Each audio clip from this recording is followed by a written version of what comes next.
What's up, guys? Welcome back to another video. This video is gonna be kind of different. I'm kind of just gonna speak from like off the cuff and just kind of give my personal experience and kind of my sobriety journey. But first, I want to say thank you guys. My birthday was this past Wednesday, and you guys showed so much love, all the happy birthday messages, the support, the gifts, and everyone just making my birthday so special. Thank you so much. And then I also want to tell you guys, as of like a couple of days ago, I'm officially in my life committed and go completely substance addiction free. Just being real, the past, year, I've only been, smoking nicotine, for an example. And, I drink here and there. I wouldn't say I'm addicted to drinking or anything like that. But, like, the substance of choice of my addiction this past year has been nicotine.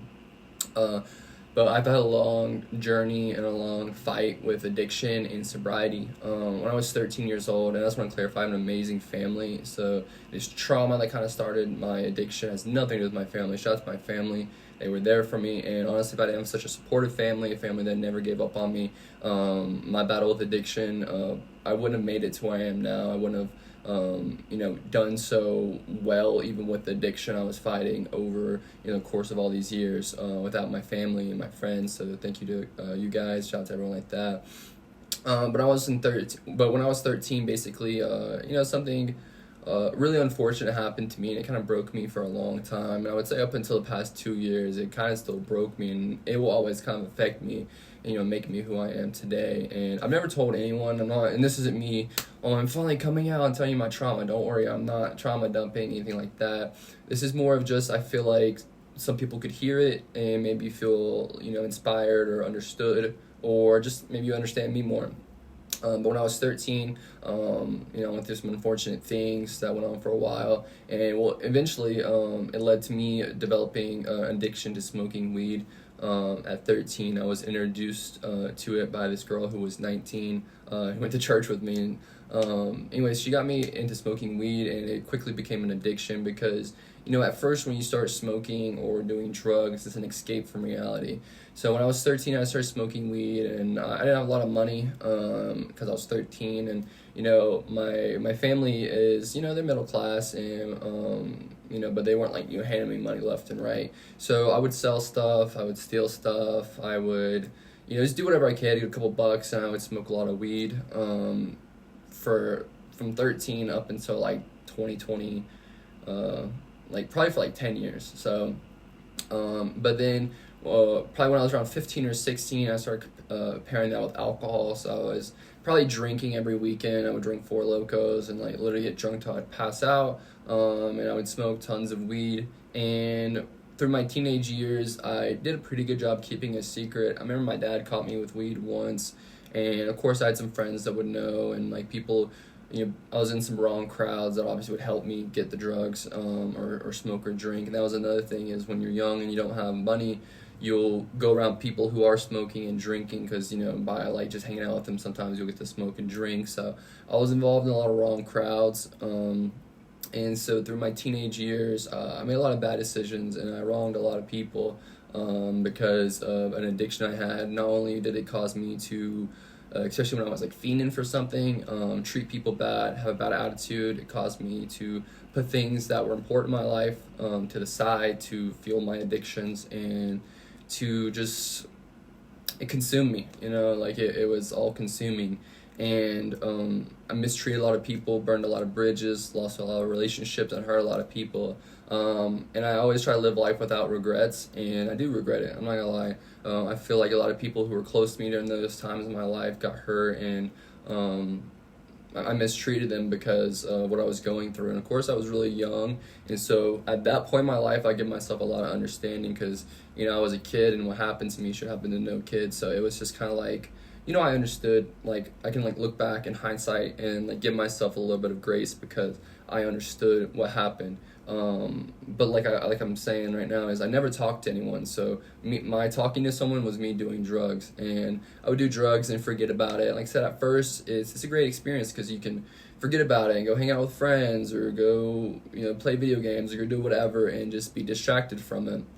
And I pretty much did that through all of high school. And then once I got into college, I think when I was about 17 or 18, so around the end of high school, beginning of college, I started doing Xanax and Coke. So I was doing I would basically wake up, I would smoke a blunt, Then I would take a Xanax, and then Coke was a little harder to come by because it's expensive if you get the real stuff. I'm not promoting drugs, sorry. And so I was addicted to weed, Coke, alcohol, Xanaxes, and I would do them in combination every single day. And not to get like emo on you, but I just wasn't afraid if it ended my life. I was like, I'm not trying to, but if it does, it does. And, that's not the worst case scenario. And that was my mindset at the time. And through the course of that, obviously, when you're battling addiction, you put your addiction above everyone else, everything, your family, your friends, your own health, and things like that. And it was really hard on my parents. It was really hard on my friends and family, the relationships at the time, and stuff like that. But I will say one thing about me, even when I was battling these addictions, I was pretty motivated. I liked to do stuff. I didn't want to be a bum. And so at the same time, I went to college. I was going through the motions, but I was definitely, not living up to my max potential by doing all of these things. And so, like, all the way up until I was 23, I was just abusing alcohol, abusing marijuana, abusing Coke, abusing Xanax. And I went to Las Vegas in 2023 for the first time. And I actually was with some people I didn't really know that well. And I smoked a blunt with them that they had brought, and it was actually laced with fentanyl. And I had my first ever overdose. I almost died. And at this time, I had become a streamer, and I literally remember getting in a Discord call with my closest friends and supporters and people who just were there for me and I knew for a while. And my brain was so foggy, I was so messed up, I was so confused because after I've never used fentanyl. This was the one and only time. So I hit it once, and I just fell back, hit my head in the back of the concrete because we were outside of a club. So I woke up, and my friends were worried because they didn't want to get in trouble because they brought the blunt or whatever, and so they didn't take me to the hospital. We were staying in Airbnb. They took me back to the Airbnb. So I actually woke up probably about 6 hours later in an Airbnb, and I just remember my vision was completely fuzzy. I was manic. I was freaking out. I remember calling my mom and dad, calling everyone I know, and people were like, what is going on? Because I was just incoherently rambling and just like freaking out. And I would say I had a lot of love and support, and shout out to the people who really just locked in and just showed me so much love and infinite grace during that time, because that time is actually what led me to get sober from hard drugs in 2023 or 2022, into 2022, like beginning of 2023. Like I'm not gonna lie, like to this day, from just abusing drugs, I kind of have a bad short-term memory, or just memory in general. So like I'm trying to remember now, and my memory has improved a lot, and it improves the more I go on being sober. Into 2022, beginning of 2023, I stopped abusing hard drugs, but then I led to a more severe marijuana addiction. I would basically wake up, smoke a blunt, hit a dab pen right after it, hit the bong, dab pen, bong, blunt, and just on rotation all day. At one point, I was probably spending over $100 a day, and of course, when you're spending all that money, you're hurting yourself financially, you're going into debt, you're not, taking care of yourself the best way. I wasn't eating a lot, so I was really, really skinny at the time, and different things. And it really just kind of like ruined my life, and I ruined a lot of relationships and friendships I had. But like I said, once I cleaned up from hard drugs, I just had a crippling marijuana addiction, and I had that probably through 2024, or not 24, all the way through 2023. And going into 2024, I wanted to make a big change for myself. I had a lot of big plans, and I had a lot of great people around me showing me so much love, and I met a lot of great people that made me want to be better. I saw how amazing they were, and I saw that it was possible because I heard things they had gone through, but yet they were still amazing people and doing the best they could, and it made me want to be a better person. And so I remember in 2024, me and my community on Twitch and a lot of my friends and family, we kind of created a little movement called Sober Summer, and I went completely sober from marijuana. I was still smoking nicotine, drinking here and there. And so all of 2024, I avoided marijuana, and I got sober from marijuana, and it greatly increased like the quality of my life. Obviously saved more money. I had more clear judgment, because this is another thing, is not only are the drugs hurting you, when you're high all the time, and especially for long periods of time where you're just high every single day, it impairs your judgment, it impairs your what's important in life. And I made a lot of really bad decisions that hurt a lot of people. It hurt myself, hurt my family, hurt people I was close to, and I always feel bad about that, and regret that part of my life. But that's just kind of the reality of it. And I really just battled addiction all 2024. I remember every single day I would fiend so hard to smoke again. But I just knew the people who cared and loved me wanted to see me win so bad, and I had just hurt so many people in my life, made so many bad decisions, and so many people tried to help me, and I just wouldn't accept the help. That this time I was like, I gotta lock in and do it for them and for myself. And so all of 2024, I resisted the urge to, get back in that cycle of just smoking marijuana all day, every single day, and other drugs, of course, at that time. And I had so much support and love, and I actually had some friends who were also doing the sober summer with me, which made it really cool. And then they kept me accountable, and just came a point in my life where after getting sober in 2024, through the course of 2024, my career, my friend circle, my family, and just everything in my life blossomed. 2024 was probably one of the best years of my life from before there's just so much addiction. So 2024 was such an amazing year for me of just meeting so many great people, having so much love in my life and different things. And I remember thinking in 2024, I was like, wow, like if you had told me in 2023 or any of the other years before that, would you ever get sober? I would tell people no, I like weed too much, at least nicotine, drinking. And I really didn't believe people. I'm like, yeah, whatever, you don't understand what I've been through, you don't understand what my life is like, you don't understand how long I've been on this. But they were right, they were completely right. I sobered up and I made better decisions. I treated people better, so I formed better friendships, relationships. Me and my family got closer, and my life got better, and my career took off. And so then going into 2025, I completely, for the most part, completely got rid of hard drugs. I never even in 2024 considered doing hard drugs. In 2025, now in 2025, after my shows, 'cause I went on tour in 2025 because we worked so hard in 2024. We met so many amazing people who wanted to help me live out and create this movement, create this dream. So we went on the Party Never Ends tour. I'm a DJ. A little backstory if you guys don't know, if you're kind of newer. And I went on tour around the country all year. And after shows, I would smoke one joint. And what really made me proud of myself is I gave myself that little joint, but I never felt the pressure to, when I came back home or when I wasn't after a show or whatever, I never felt the pressure to want to smoke and get high all the time again. It was kind of just I was able to enjoy things in moderation. And, obviously, other than hard drugs, you can enjoy, marijuana, alcohol in moderation. And so, and now going into this year, obviously nicotine isn't the worst substance. It doesn't really impair your judgment too much, but it's really bad for your health. And quitting nicotine is more of a symbolic thing for me because I've just always had these chains on me. I feel like of just addiction, substance, and always thinking about it and wanting to go back to it, and just not being able to live my life without having some sort of vice or something that I was fiending for. And so now that I'm and the thing is, I've gotten sober from nicotine and stopped vaping for 2 weeks periods of time, but right now I'm dedicating myself right here in this video and to all my friends and family and all my loved ones that I'm done. Addiction has held on to my life for so long, too long, and you only get one life. You don't get to do it over, you don't get to redo it.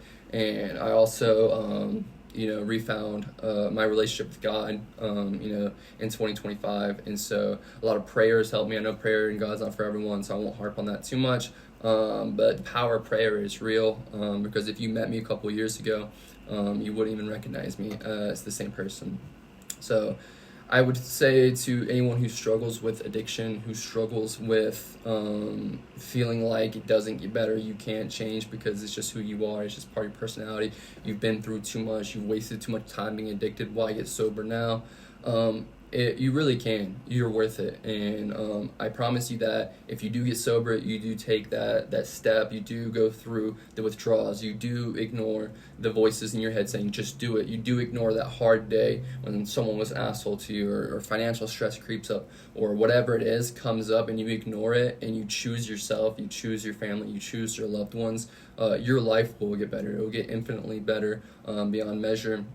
And I think that I owe a lot of it to my family and my friends, and a lot of it to God. And so I appreciate everyone who's been here with me through my sobriety journey, because now, like for example, my friend Jason and a couple of my other friends, like Jason, he's known me for 5 years. And even when I was, on drugs and stuff, I would go through periods where, I was on drugs, but I was kind of normal, just kind of a goofy, silly guy. And sometimes I'd get really high and just be tweaking out, messing around, and I'd get into drama and fights and have all these issues. He supported me through it all, and other people, of course. I could make an hour-long video thanking all the people, talking about all the conversations I had, talking about all the different advice and different things that I needed to hear from people. But those people just stuck with me through it, and so to see me today go completely addiction, substance free, I'm really proud of myself, and I'm really just thankful to everyone who never gave up on me.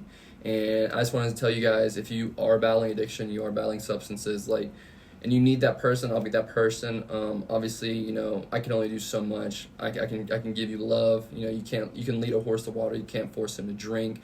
And at the end of the day, with the internet, and especially if you're over the age of 21, you need to be sober, and the steps you need to take. But I will show you that unconditional love. So if you ever are battling an addiction, you're going through something like that, DM me, come to my Twitch stream. I'll keep you distracted, and I promise you you can be better and be living life substance free. Not even substance free, because like I said, you can enjoy some moderation, but living life addiction free is life. And if you're not living life addiction free, then you're not living life. You're living life by the terms of your addiction, and I don't feel like that's any way to live life. So I love you guys, I appreciate it, and I wouldn't be here without you guys. I'm thankful for all the opportunities that were presented, all the blessings that came in my life after getting sober, and I just want to continue to get better and be better, and hopefully be a good influence, and maybe my story might help some people. And obviously, this is kind of a brief summary, because you don't know, you can talk, there's infinite nights where I'm out driving around 3 a.m., high on cocaine or Xanax or weed, or with someone I shouldn't be, or making a bad decision because I'm too high and I don't even remember it the next day. There's countless stories like that where I hit rock bottom and I'm crying to my mom because I don't know what to do, and I'm relapsing, or I'm going through withdrawals because I'm trying to get sober for 2 days, but then I give up and go back. And if you battle addiction, there's countless stories like that. And then, of course, addiction leads to so many other problems. I definitely developed an eating disorder to this day, sleep disorder. I have to, sometimes force myself to eat because when I do feel that, linger, because there will always be a lingering effect if you abuse, addict drugs long term. And sometimes it hollows you out and it causes other problems in your life. But at the end of the day, we won, chat. I say chat, it's just how I address people and my friends, because I've been a streamer for so long. But I feel like we finally won. And like I said, if you ignore the voices, you ignore the drugs, you go through that pain of withdrawals, you go through that pain of not giving in to your temptations, I promise you, life will get better. You are worth it, and you are loved. And like I said, if you want, try praying. It can't hurt. It's better. Listen, people are like, oh, I don't believe in that, I don't believe in that. But they'll take coke, they'll do Xanax, they'll this, but they won't try prayer. Anyways, guys, I love you so much. Thanks for all the birthday wishes again. I'll see you next video. Thanks for watching. Peace. I need some sleep. You can't go on like this. I count each sheep, but there's one I always miss. Everyone said I'm getting down too low. Everyone said you just gotta let it go. You just gotta let it go. You just gotta let it go. You just gotta let it go.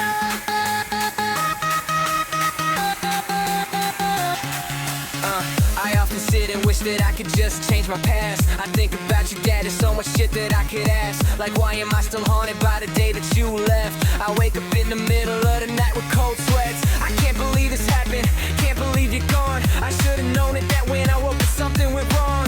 All the loud screams, me running down the stairs, and she was by your side and you were just laying there. I didn't know what to do, I tried to call the cops. I was trying so hard to fight back all my teardrops. And then the paramedics busted in through the door. Then the cops told me you were fine, they even reassured. I'm sorry, Pops, I let you down, I should've been there quicker. I ain't forgot you looking down while I cry on your picture. Just know I miss, I didn't forget, our plan's still in motion. Let's reminisce about the good and let's forget the hopeless.